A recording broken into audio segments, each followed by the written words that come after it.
Bueno, muy buenas noches a todos. Muchas gracias por conectarse. Bienvenidos a esta reunión en la cual socializaremos las recomendaciones de la guía de tratamiento y vacunación del COVID-19 en pediatría. Este es el proceso que ha estado realizando la Asociación Colombiana de Infectología a partir del desarrollo que se hizo del consenso colombiano que todos conocimos y que sirvió de estrategia para el manejo y la prevención del COVID durante, pues desde el año 2020, desde el inicio de la pandemia. Entonces, dada la importancia epidemiológica que el COVID sigue teniendo, dado que seguimos teniendo casos de COVID, que es el segundo o tercer virus en prevalencia dependiendo de los grupos etarios y que sigue siendo causa de movilidad y mortalidad, pues la asociación ha decidido durante este año avanzar en la realización de la guía. Hemos venido haciendo diferentes reuniones académicas presentando los resultados y hoy presentaremos los resultados de la actualización del tratamiento y de la vacunación. Nos acompaña la doctora Joan Carolina Andrade, que es infectóloga pediatra egresada de la Universidad del Bosque, quien ha sido pues la monitora de esta parte de pediatría y el eje fundamental para organizar las reuniones y las votaciones del grupo de pediatría, el doctor Diego Cruz, que es residente de pediatría de la Universidad del Rosario. Entonces, sin más preámbulo, pues le doy la palabra a Joan. Vamos a presentar pues las recomendaciones y luego tendremos un momento de preguntas. Joan, si quieres puedes poner la presentación en modo completo para que se vea en modo presentación completa. Sí, señor. Hola, muy buenas noches para todos. Bueno, el día de hoy, pues, si bien el capítulo de pediatría, pues, tiene un apartado mucho más grande también en diagnóstico, le dedicamos, pues, a cada parte de diagnóstico, manejo, tratamiento, también SIMSTAC y vacunación en COVID-19. El día de hoy les traemos solamente tratamiento y vacunación para socializarles a ustedes en qué quedó. Lo primero, queremos pues hablarles un poco de la metodología que utilizamos. El objetivo pues de este proceso fue establecer recomendaciones basadas en la mejor evidencia científica disponible para el diagnóstico y tratamiento de la COVID-19 en población pediátrica en el contexto colombiano. La metodología general utilizada inicialmente fue la selección de la mejor evidencia posible, luego la evaluación crítica de la calidad de la evidencia seleccionada, la construcción de recomendaciones a partir de ella y la validación de los contenidos a través de consenso de expertos en el ámbito pediátrico.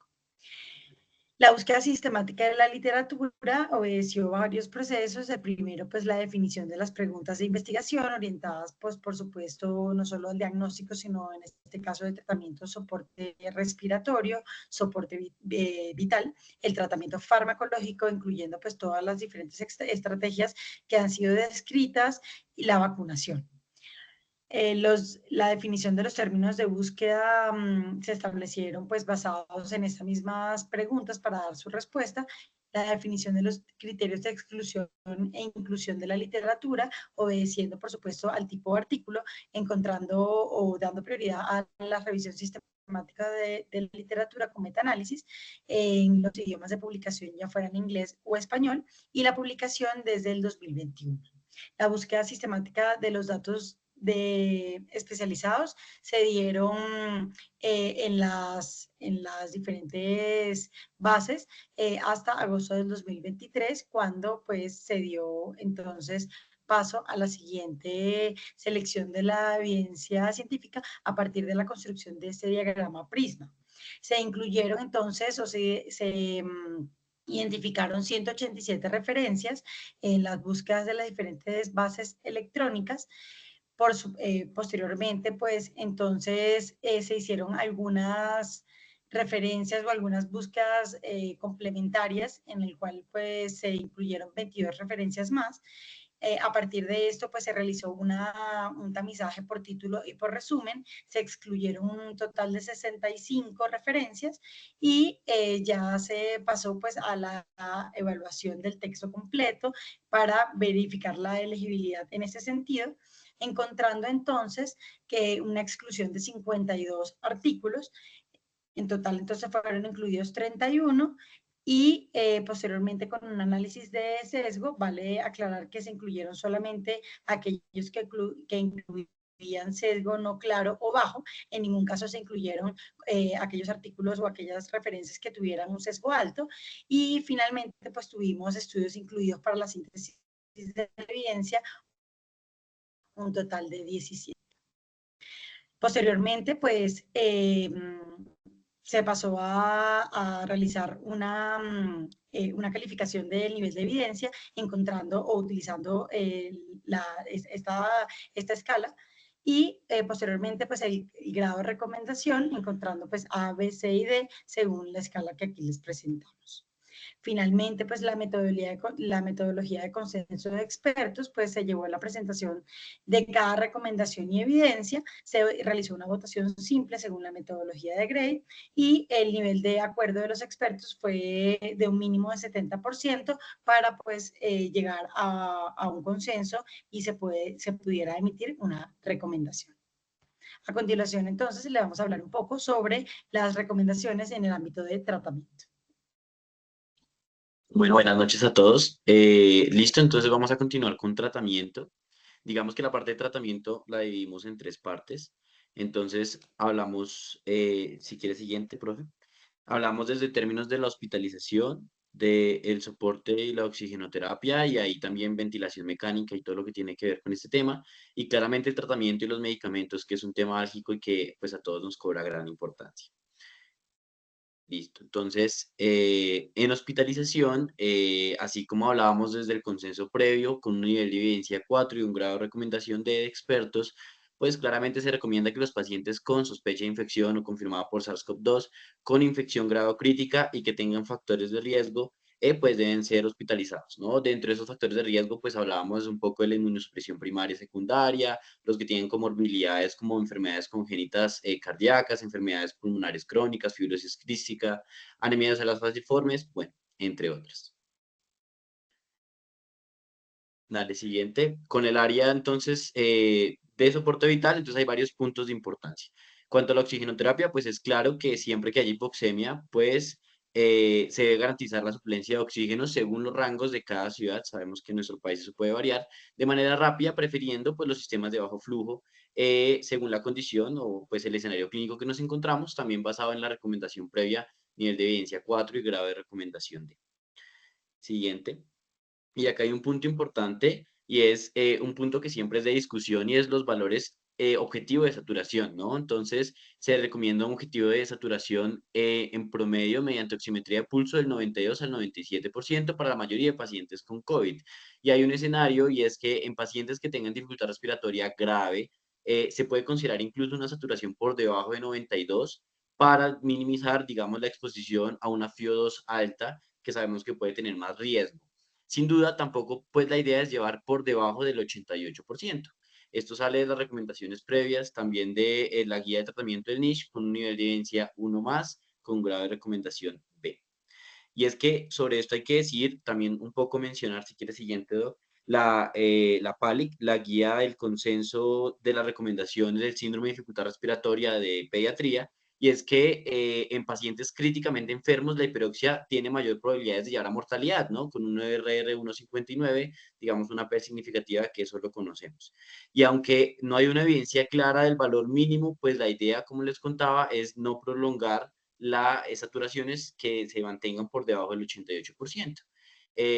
Por las particularidades que tiene la dificultad de hacer, digamos, mediciones más invasivas de la saturación y pues con la pulsoximetría hay sí, diferentes limitaciones dependiendo del escenario clínico, el estado de la volemia, bueno, ya sabemos todos la perfusión del paciente, pero entonces esos son los rangos que recomendamos a partir de estas guías. Siguiente. Entonces, sin duda, pues la idea también es para pacientes con insuficiencia respiratoria que no respondan a la terapia convencional, se debe favorecer la intubación orotraqueal siempre y cuando haya una prueba terapéutica en un tiempo con ventilación no invasiva o dispositivos como la cánula de alto flujo, que sabemos que son de gran utilidad en estos escenarios, también con un nivel de evidencia 2 y un grado de recomendación A. Y eso sale de las recomendaciones, un poco de lo mismo, de los mismos metaanálisis, la misma guía, y es que sabemos que el uso de la cánula de alto flujo en diferentes patologías respiratorias y pues en COVID en pediatría también ha disminuido la mortalidad versus el uso de ventilación mecánica no invasiva, un OR de 0,66 con una P significativa. También, pues claramente tiene menor riesgo de mortalidad según el escenario clínico versus la oxigenoterapia convencional con un OR de 1,54, una P de 0,04 significativa y claramente menor riesgo de intubación orotraqueal. Entonces, la cánula de alto flujo, pues, de gran utilidad en los pacientes que consideren pertinente según el escenario clínico.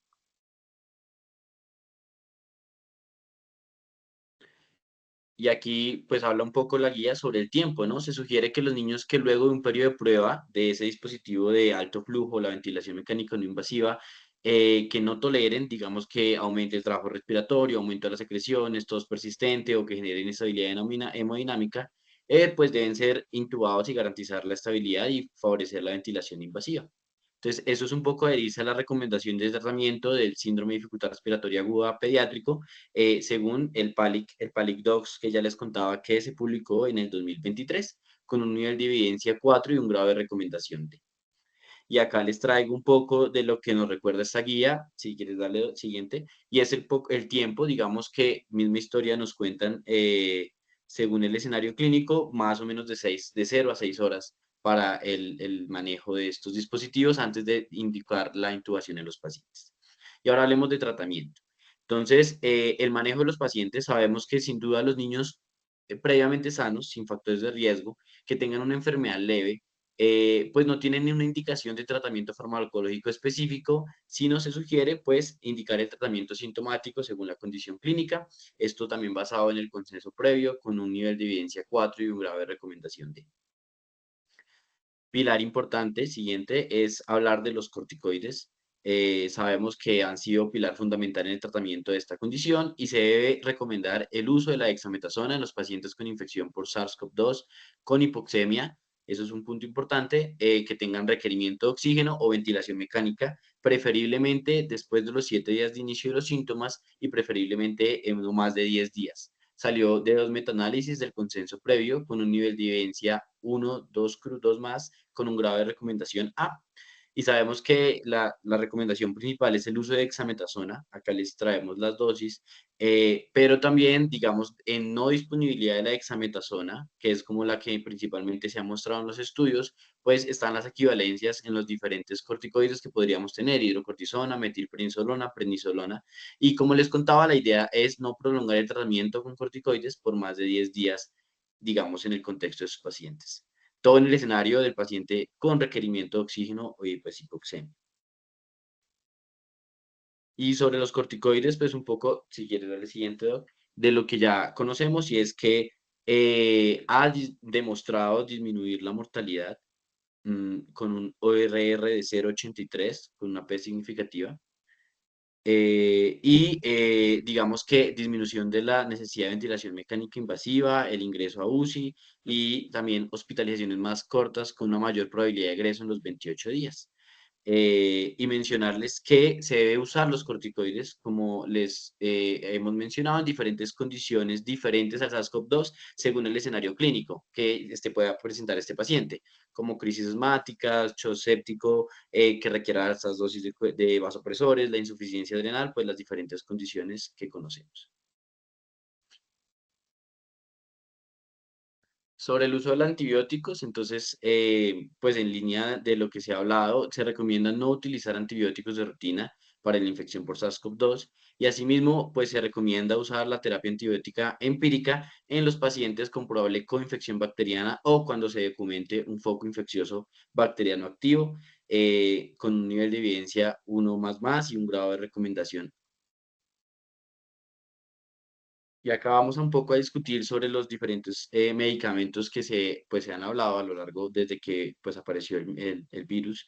Y es primero los inhibidores de la interleuquina 6, el tocilizumab y el sarilumab, pues no se emiten recomendaciones sobre el uso de estos inhibidores para el tratamiento de estos pacientes. Sale de 10 metaanálisis, nivel de evidencia 1 más y un grado de recomendación A por, digamos, no encontrar utilidad en los pacientes pediátricos y, digamos, no consistencias en los resultados. Y asimismo, vamos a ampliar un poco sobre los antivirales. Entonces, sobre los antivirales, Hablamos que no se recomienda el uso en infección por SARS-CoV-2 en ningún escenario clínico en la población pediátrica, y algunos de los ejemplos de los antivirales que se han estudiado está el lopinavir-ritonavir, molnupiravir y la combinación nirmatrelvir-ritonavir. Esto salió de 2 metaanálisis con un nivel de evidencia 1 más y un grado de recomendación A. Recordarles, digamos, el molnupiravir, digamos que no está francamente aprobado en la población pediátrica y les vamos a hablar detalles sobre los otros que nos llevan a hacer esta recomendación. Entonces, sobre esta combinación, principalmente los estudios que tenemos actualizados son en población mayor a 18 años y lo usan en pacientes que no están hospitalizados. En pacientes con infección por SARS-CoV-2 entraría entonces en la gama del leve. Y los estudios muestran que en esos pacientes disminuye el riesgo de hospitalización. No hay claridad sobre el beneficio en las nuevas variantes. Si bien al inicio de la pandemia, digamos que los resultados eran un poco más trascendentales, digamos los estudios más recientes, digamos, tienen resultados variables. Sobre todo lo recomiendan en pacientes mayores a 12 años. Y como les cuento, las reducciones están en términos de disminución del riesgo de hospitalización y de síntomas.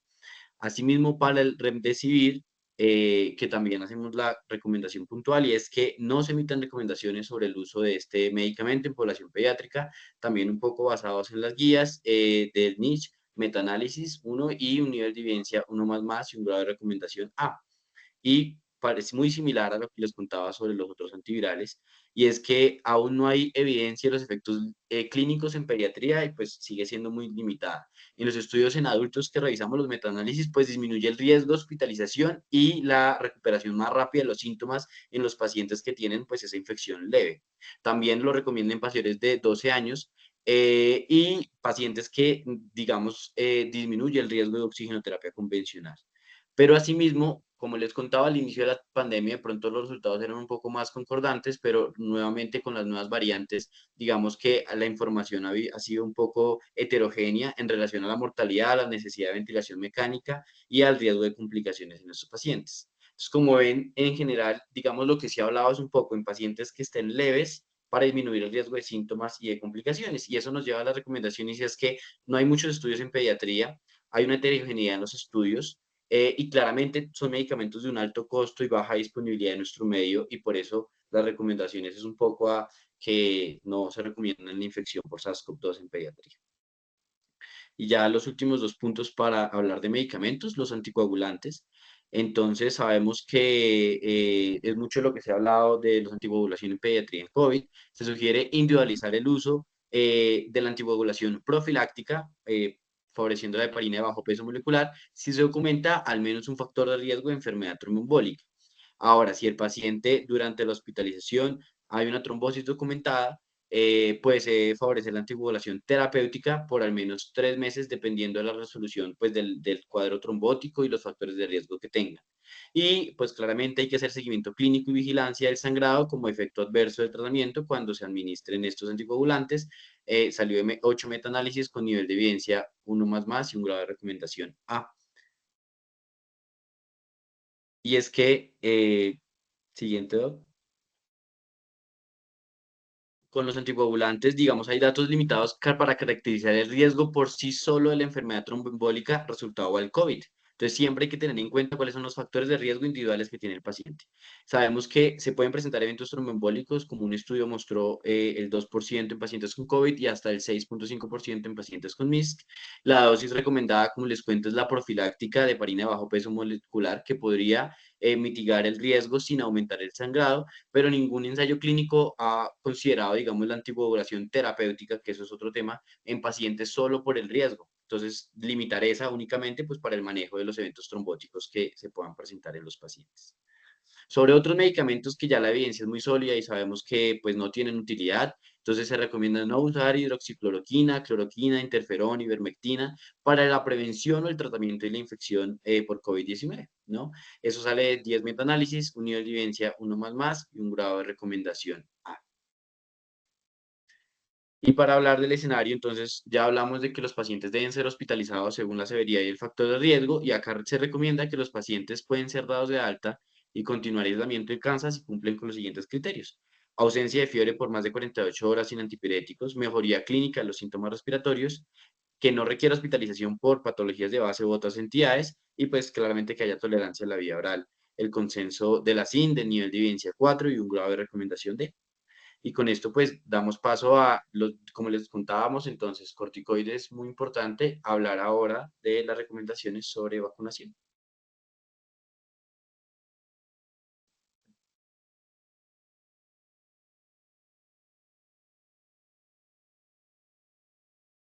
¿Me escuchan? Sí, John, perfecto. Sí, Doc, ya. Sí, listo. Bueno, perdón porque me tuve que salir aquí, pero pues ya, volvemos. Entonces, bueno, para continuar, Si tienes pues con también, John, respecto a la ponlo parte en de modo de vacunación, presentación. Eso ya. Ya, sí, ya ya está está. listo. ¿Listo? Listo. Bueno, con respecto a la parte o al subcapítulo de vacunación en el área pediátrica, pues primero para comenzar quisiéramos hablar un poco sobre algunos conceptos generales rápidamente. Recordemos que para vacunación de COVID-19 es muy importante hablar de tipos de vacunas, hay algunos conceptos como virus ancestral, virus actualizados y algunos esquemas.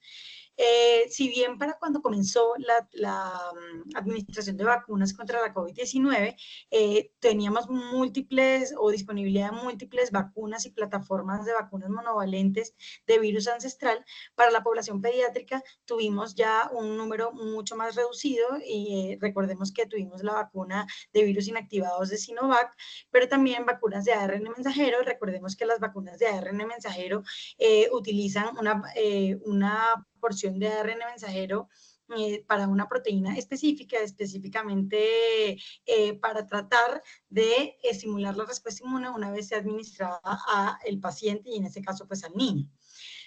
Posteriormente, estas vacunas monovalentes de virus ancestral, con el advenimiento de las nuevas variantes de SARS-CoV-2, dio el inicio de la formulación de vacunas bivalentes.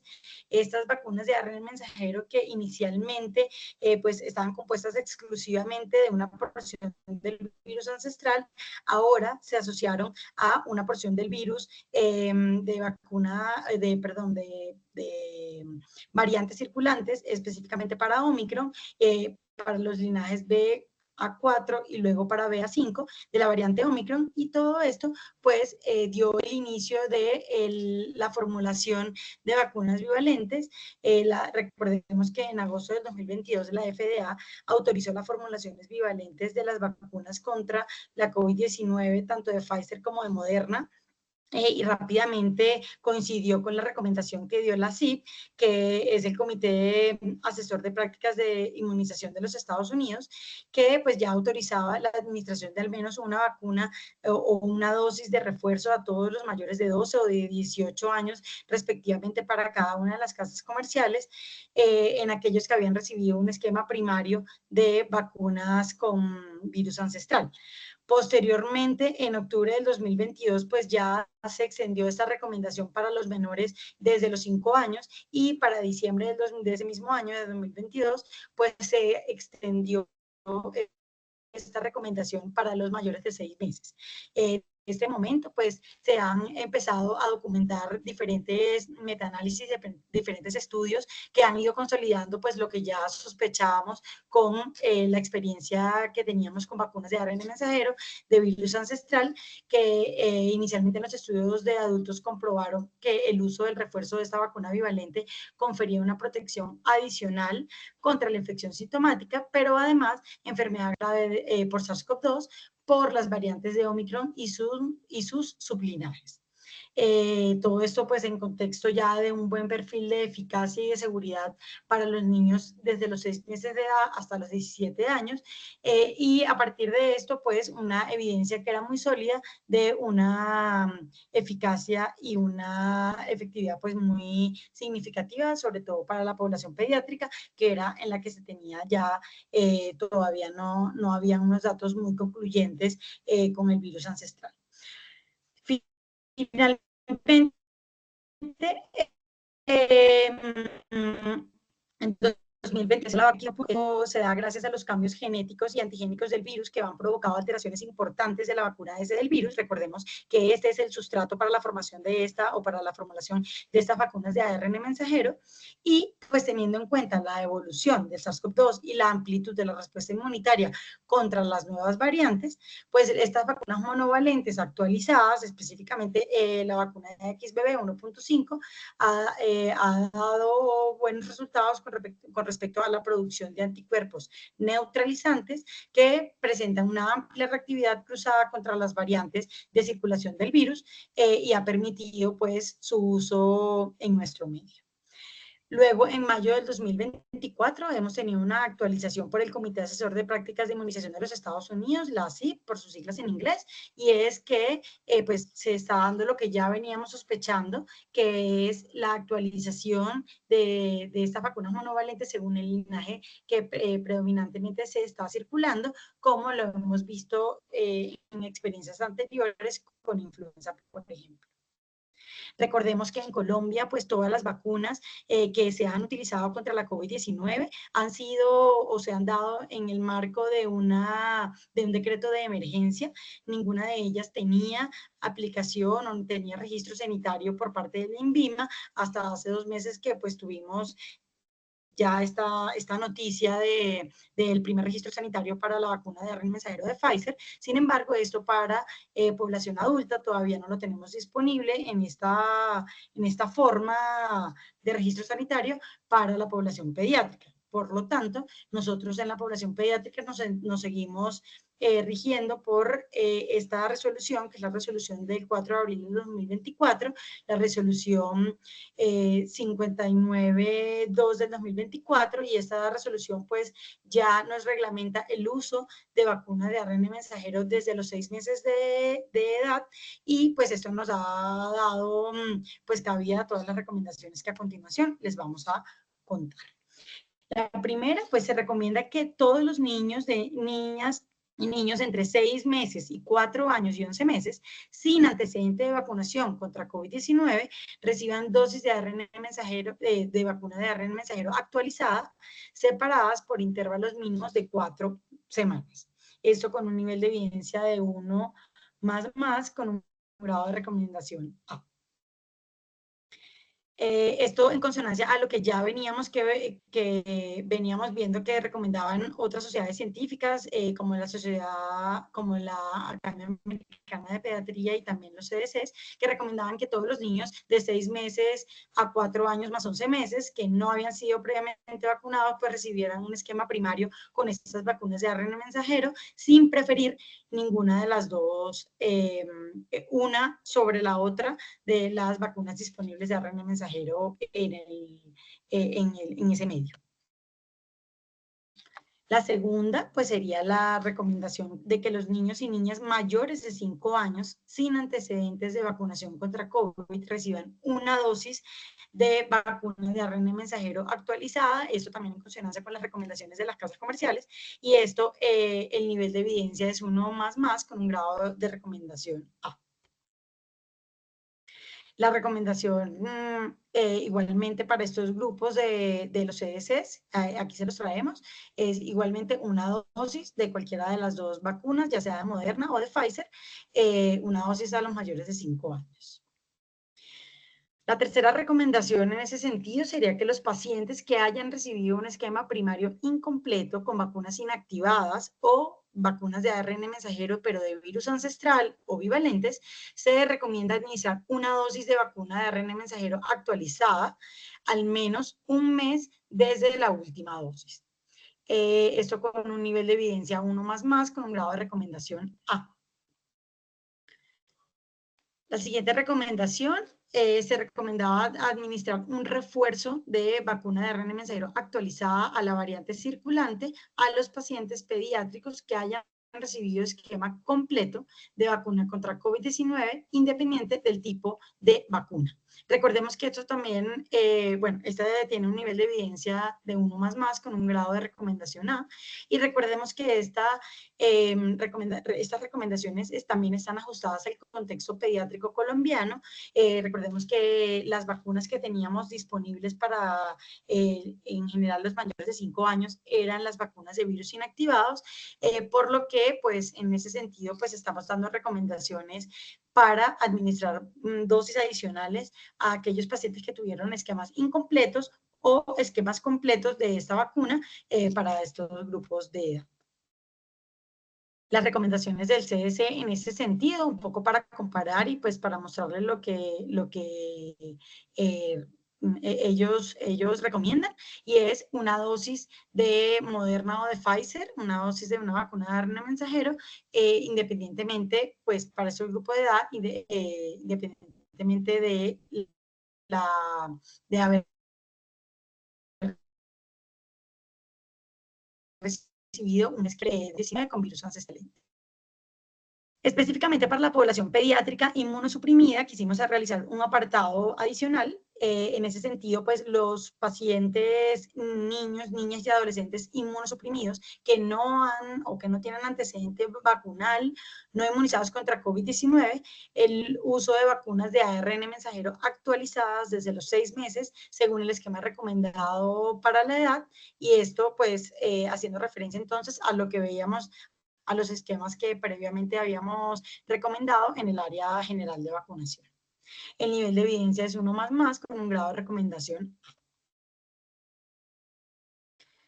Para todos los niños, niñas y adolescentes inmunosuprimidos o con algún tipo de inmunocompromiso, previamente inmunizados con vacuna con virus ancestral contra COVID-19, se recomienda la administración de refuerzo con una vacuna de ARN mensajero actualizada, esto también con un nivel de evidencia 1++, con un grado de recomendación A, pues considerando pues la evidencia sólida que hay en ese sentido.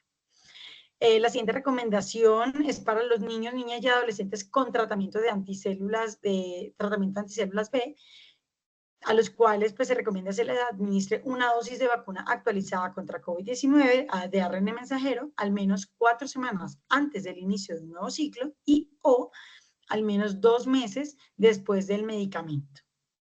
Esto también con un nivel de evidencia 1++, con un grado de recomendación.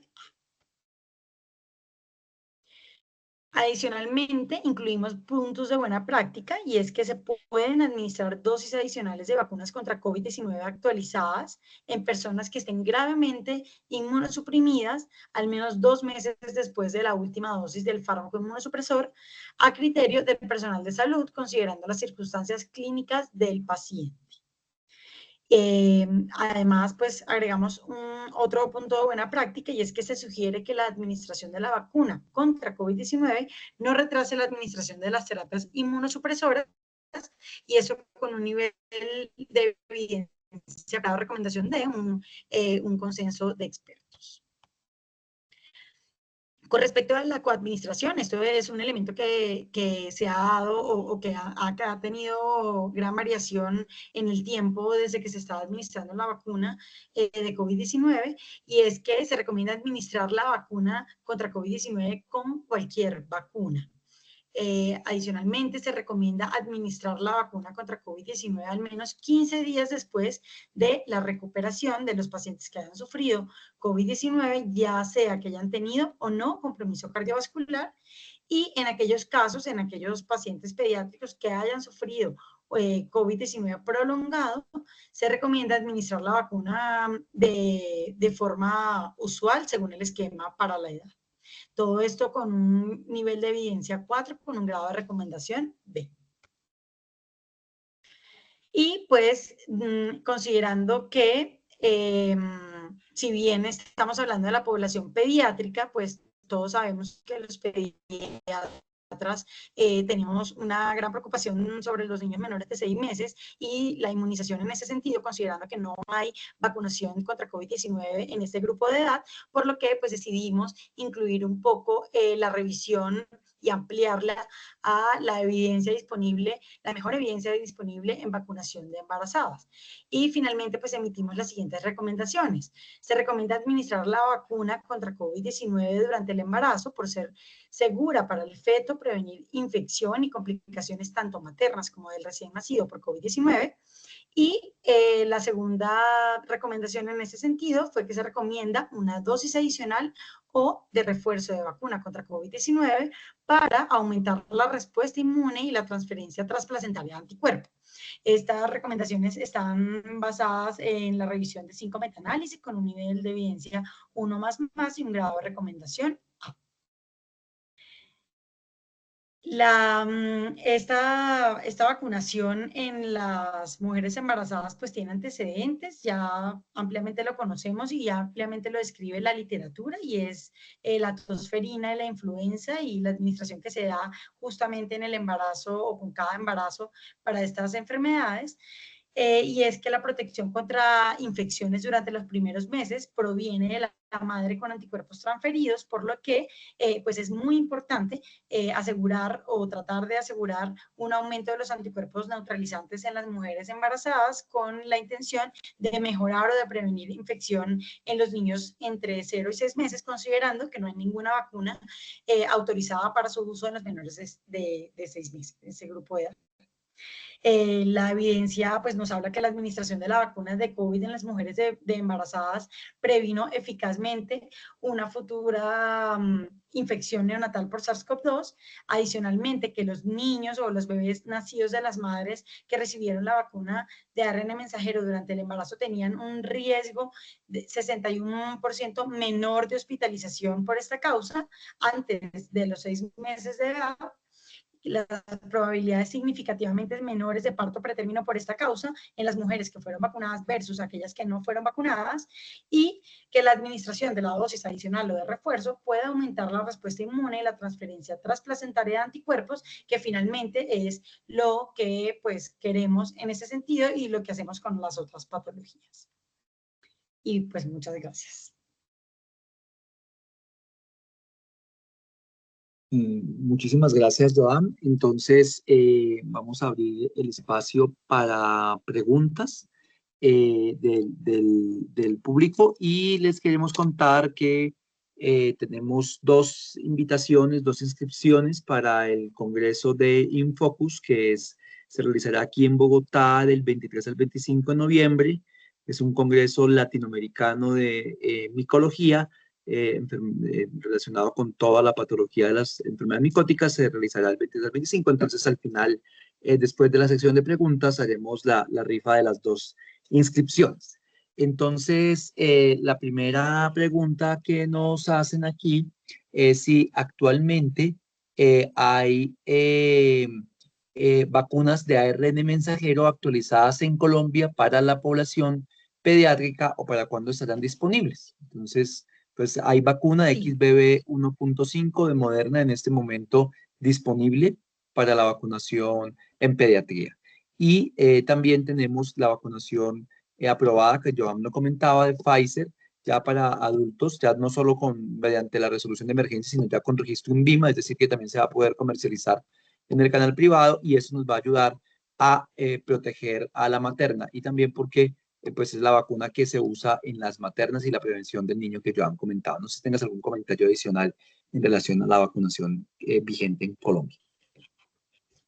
Sí, y es que ya la tenemos disponible y creo que pues hace falta realizar como una campaña para pues socializarlo, para contarlo, sobre todo pues a los pediatras, para motivar la vacunación a la población pediátrica. Recordemos que es la población que tiene menos cobertura vacunal con respecto pues a los adultos que inicialmente tuvo una vacunación masiva contra COVID-19, y que pues en los niños nos quedamos un poco más rezagados, y justamente es lo que estamos viendo desde el punto de vista epidemiológico. Tenemos todavía pacientes con infecciones por SARS-CoV-2, pero además tenemos pacientes que tienen complicaciones y hospitalizaciones, digamos, prolongadas por esta causa. Perfecto, sí, de acuerdo contigo. La pregunta que también nos hace Martín Betancourt nos pregunta si se recomienda la vacunación de gestantes en cada embarazo. Sí, evidencia lo que nos dice de eso, todavía no hay una recomendación, digamos, a largo plazo, pero la evidencia lo que nos dice es que probablemente va a ser así, como sucede, por ejemplo, con la influenza, y es que el aumento de esos anticuerpos neutralizantes es tan significativo que como además va a haber una actualización muy esperamos que frecuente, probablemente anual, de las vacunas contra COVID-19, entonces pues se va a dar la recomendación final que las mujeres embarazadas tengan una vacunación pues actualizada con cada embarazo. Perfecto. Nos preguntan también si con respecto a la vacunación de las embarazadas, si está autorizado o no, la doctora Luz Marina nos pregunta, la vacunar con XBB. Sí. Para las mujeres embarazadas es la vacunación que en este momento se recomienda y pues para todos los grupos de edad, recordemos que ya se socializó la parte de los adultos, pero pues incluyendo y haciendo la alusión a eso, es que la vacuna que se administre a partir de pues de ese momento que se dio la recomendación inicial por las autoridades, es que se reciba solamente vacuna XBB 1.5 o como nosotros lo colocamos en el consenso o en la guía es vacunas actualizadas, porque recordemos que probablemente el año que viene pues tengamos una nueva vacuna y ya no se llame así. Sí, exacto. Están aprobadas, digamos, se pueden usar vacunas de ARN mensajero de XBB 1.5. En el lineamiento del ministerio está contemplada la vacuna de Pfizer con esta indicación y es, digamos, la que se administra a las embarazadas, pero la recomendación del consenso del grupo desarrollador es que sea una vacuna de ARN mensajero la más actualizada posible para la vigencia. Muy bien, hay otra pregunta de vacunación, muchas preguntas, pero qué bueno. Dice, en lactantes prematuros que se vacunan a los 6 meses de edad, que se vacunan con la edad corregida o con la edad cronológica. Y si en los prematuros son equivalentes en efectividad a los lactantes a término, si hay algún estudio específicamente en esa población de pacientes pretérminos. Pues la evidencia en vacunación desde los 6 meses, específicamente para grupos de riesgo, no hay mucho disponible. Sin embargo, pues la recomendación como general es que se utilice la edad cronológica. Y pues no tenemos mucho más. De acuerdo, se utiliza la edad cronológica como en todas las vacunas que utilizamos con el pretérmino, ¿sí? Y realmente los niños producen una excelente cantidad de anticuerpos con las vacunas de ARN mensajero, digamos, ellos responden muy bien a la vacunación con RNA mensajero y realmente son muy eficaces. Y recordemos, como comentaba Joan, que en este momento la incidencia de COVID en la población pediátrica, en la población menor de 1 año, es similar a la población del adulto mayor que nos ha preocupado desde el comienzo de la pandemia. Y la incidencia de COVID y de complicaciones en este momento es similar. Por eso es muy importante que todos avancemos en la vacunación de pediatría y más aún que tenemos en este momento vacunas actualizadas disponibles en Colombia para este grupo etario. Es acudir pues al centro de salud de la EPS para poderse beneficiar de ellos. Bueno, no sé si tengamos alguna otra pregunta, si alguien quiere ponerla en el chat. Si no tenemos más preguntas, entonces vamos a hacer 2 preguntas para la rifa de los 2 cupos para Infocus. Entonces, cada pregunta dará un cupo. La metodología, yo enuncio la pregunta y las personas levantan la mano. El primero que aparezca con la mano levantada, que responda correctamente, será quien pues se lleve el cupo de inscripción. Está con nosotros Sonia, que es nuestra mano derecha de todo lo administrativo y tomará los datos de estas personas. Es aquí en el Hotel Hilton de Corferias. No sé si Sonia quieras comentar. Sí, doctor, ¿están viendo la imagen de la publicidad? Sí. ¿Sí? Aquí está bueno, Jamie también está con nosotros, entonces ella va a tomar los datos de las personas. Perfecto. Yo estoy aquí pendiente para... Buenas noches. Nuestro equipo. nuestro equipo administrativo y logístico. Muchas gracias, Jaime y Sonia. Entonces, la primera pregunta, pongan mucho cuidado aquí para todos. ¿Cuál es el esquema de vacunación en pediatría? Tanto para niños de 6 meses a 4 años y 11 meses y en los mayores de 5 años que nunca han recibido vacuna de COVID. Ana Farfán. Ah, no, sí. La doctora Marta Listo. Álvarez. Listo, claro, todos concursamos. Muy bien. Ana, Luz ¿y quién fue la Marina. primera persona? Ana, ¿le puedes abrir el micrófono? Y luego la doctora Marta Álvarez. Sí, o sea, Luz hacemos, Marina sí, ya la, puede o sea, la estar. primera persona que levantó la mano y responde. Si responde correctamente, entonces hacemos la otra pregunta y ahí jugamos. ¿Listo? Entonces, Luz Marina ya aquí, puede abrir el micrófono. Ya ¿quién fue la puede. primera persona que levantó la mano? ¿Luz Marina? Que no veo aquí. De los que mantienen la mano levantada, sí, Luz Marina. Listo, Buenas perfecto. noches, ¿cómo están? Muy bien, Luz Marina. Cuéntanos. Bueno, el esquema pediátrico sería para los niños de 6 meses a 4 años, 11 meses, serían 2 dosis con intervalo de 28 días si no tiene antecedente vacunal. Si tiene antecedente vacunal, pues se completa la segunda dosis. O si ya tiene un esquema completo y han pasado 6 meses, se podría aplicar una dosis adicional. Y en los niños de 5 años en adelante que no tienen antecedente vacunal, se puede garantizar una dosis adicional. Se podría garantizar una dosis adicional en esta población. Excelente, creo que aquí el jurado estamos de acuerdo. Muy bien. Muy bien, Marina. Entonces, por favor, ¿tú estás en qué ciudad? En Pasto, Muy bien, Marina. Entonces, tienes tu cupo de inscripción para el Congreso de Infocus, que se realizará aquí en Bogotá de noviembre 20 al 23. Bueno, ya, entonces, por gracias. favor, ya Jamie te toman los datos. Bueno, Por favor, nos dejas correo electrónico, Luz Marina, en el chat. Ya, sí, bien, señora, gracias. listo. Bueno. Listo. Gracias. Listo, perfecto. Diego, no, yo tenía otra pregunta, pero Luz Marina respondió las 2 preguntas que tenía. ¿Tienes alguna pregunta de tratamiento, Diego, que quieras hacer? ¿Qué se nos hizo, Diego? No, sí, aquí estoy. No, pues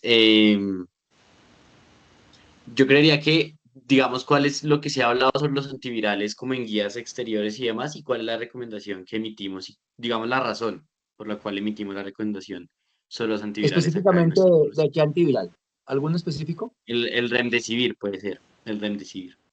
Perfecto. ¿Cuál es la recomendación que emitimos en relación al Remdesivir y cuál es la justificación? Alexandra fue la que levantó la mano. Alexandra. Alexandra B, por favor, ya puede activar el micrófono.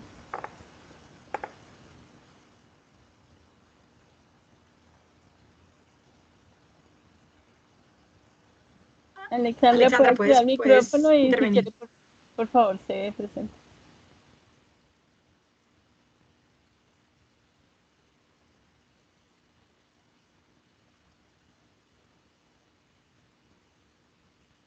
Alexandra ya tiene activo el micrófono. Abrirlo. Alexandra Bertel, ¿tienes activo el micrófono?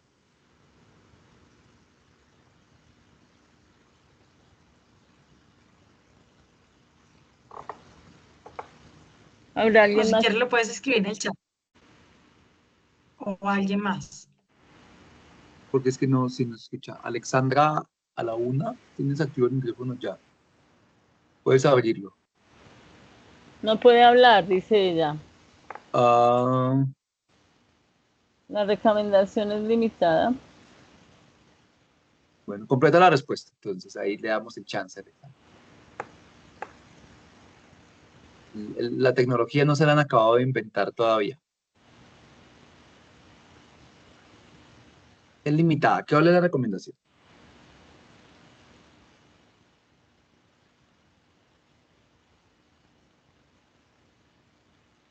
Doctor, No, yo creo que si tienen otra pregunta y si hagamos, ella contesta, se recomiendan mayores de 12 años.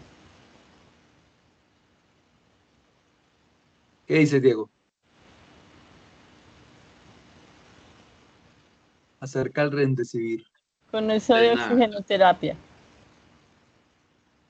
entonces lo que hablábamos de los antivirales, la recomendación nuestra es que no se recomienda en ningún escenario clínico en pacientes con COVID-19.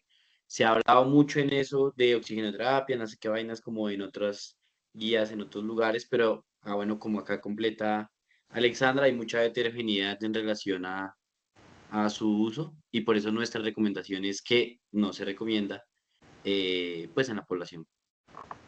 No se Entonces emitió vamos a recomendación. Si bien, sí, no, si bien Si sí, yo. bien, como dice Diego, un poquito para complementar, si bien hay estudios que aparentemente disminuyen o que tienen algún efecto positivo, eh, considerando que tenemos baja disponibilidad en nuestro medio, además un alto costo, además consideramos que pues la medida más costo efectiva para la prevención pues de las complicaciones y del COVID pues severo y la mortalidad pues ha sido y está muy bien sustentado en la vacunación.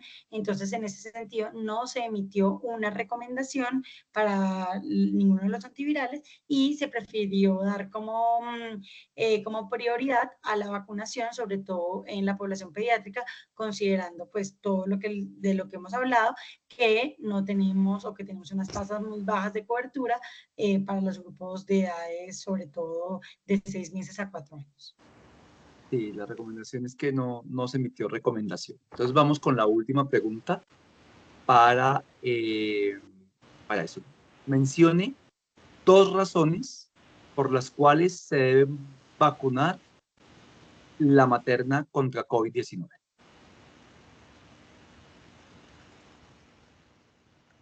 El doctor José Antonio Vargas. Muy bien, José Antonio. Le activamos el micrófono. ¿Y puedo participar o no? Sí, Claro, José doctor, claro que Antonio. sí. Claro que sí. Bueno, la primera razón es para prevenir la enfermedad en la mamá, sobre todo la hospitalización y la muerte. Y la segunda es para disminuir el riesgo también de infección en el recién nacido, sobre todo en los primeros 6 meses, que es una etapa en la cual pues no tenemos vacuna para ese grupo de edad. Perfecto, José Antonio, muchísimas gracias. José Antonio nos Gracias, acompaña desde doctor. Mañana lo Bucaramanga. escribo. Entonces ya también Sonia te contacta. Bueno, muchísimas gracias a todos. Dentro de 8 días vamos a tener la presentación de la segunda parte de pediatría, donde vamos a hablar del síndrome inflamatorio multisistémico y el diagnóstico, ¿verdad? Es lo que vamos a presentar dentro de 8 días. Entonces, los Y esperamos a tendremos otras todos 2 inscripciones, doctor. y tendremos otras 2 inscripciones para Infocus para que puedan seguir participando, para que Alejandra, Ana, que no puedan abrir el micrófono, puedan seguir participando, no hay ningún problema y participen en todas las actividades de la asociación que vamos a estar teniendo sorpresas y premios en las webinares y también en las actividades presenciales en los diferentes capítulos.